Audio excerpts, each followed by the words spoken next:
వేడి వెలుతురు ఇచ్చేది ఎవరు ఎవరు?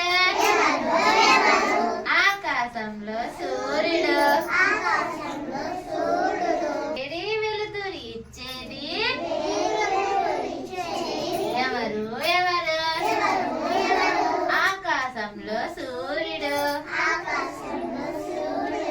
చల్లని వెన్నెల ఇచ్చేది ఎవరు ఎవరు?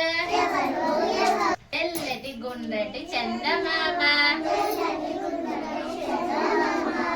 చల్లని వెన్నెల ఇచ్చేది ఎవరు ఎవరు?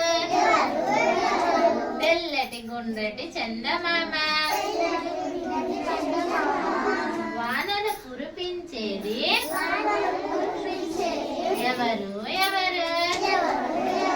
నల్లగా కమ్మే మేఘాలు.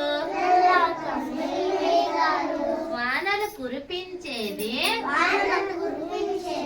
ఎవరు ఎవరు? నల్లగా కమ్మే మేఘాలు.